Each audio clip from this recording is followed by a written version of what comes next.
Hi friends, இந்த வீடியோவில் நாம் நெல்லிக்காய் ஊறுகாய் எப்படி செய்யலாம் தாங்க பார்க்க போகிறேன்.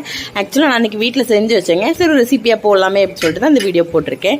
இது வந்து நாட்டு நெல்லிக்காய். இது வந்து ரொம்பவே சின்ன சைஸாக தான் இருக்குங்க. இதை வந்து நம்ம ஒரு பாதி அளவுக்கு வேக வச்சு எடுத்துக்கலாம். அதுக்கப்புறமா ஒரு கடாயில் நல்லெண்ணெய் சேர்த்துட்டு அதுக்கப்புறம் கடுகு கருவேப்பிலை போட்டு மட்டும் நம்ம தாளித்து வச்சுக்கலாங்க. ஒரு பாதி அளவு இந்த அளவுக்கு மட்டும் வெந்திருந்தால் போதும். அதுக்கப்புறம் நம்ம வேக வச்சதை அந்த எண்ணெய் கூட நம்ம சேர்த்துக்கலாம். தண்ணியோடு சேர்த்துக்கலாங்க. தண்ணி வந்து பாதிலேயே ட்ரைன் ஆயிரும். அதுக்கப்புறம் பார்த்தீங்கன்னா நம்ம வந்து மிளகாத்தூள், காரத்துக்கு ஏற்ற மாதிரி மிளகாத்தூள் சேர்த்துக்கலாங்க. நான் வந்து வீட்டில் செய்கிறதுனால உப்பு காரம் கொஞ்சம் கம்மியாகவே சேர்த்துப்பேன். அதுக்கப்புறம் கடுகு வெந்தயத்தை நான் வந்து அரைச்சி வச்சுருக்கேங்க. அதுவும் உள்ளே சேர்த்து நல்லாவே வதக்கிக்கலாம். நீங்கள் வதக்க முழு நெல்லிக்காய் வந்து உடஞ்சி தனியாக பிரிஞ்சிருங்க. அதாவது அதோட பல்பெல்லாம் தனித்தனியாகவே பிரிஞ்சு வந்துடும். அதுக்கப்புறம் நம்ம ரொம்ப கசப்பாக இருக்குது அப்படின்னா ஒரு 2 ஸ்பூன் 3 ஸ்பூன் நம்ம நாட்டு சக்கரை சேர்த்துக்கலாம். சுண்டை வத்துறதுக்கப்புறம் எடுத்து ஒரு கண்டெய்னரில் மாற்றி ஸ்டோர் பண்ணிக்கோங்க. 3 மாதத்துக்கு சூப்பராக வச்சு சாப்பிட்லாங்க, கெட்டே போகாது. இந்த வீடியோ பிடிச்ச லைக் பண்ணுங்கள், ஷேர் பண்ணுங்கள், மறக்காம சேனலை சப்ஸ்கிரைப் பண்ணுங்கள்.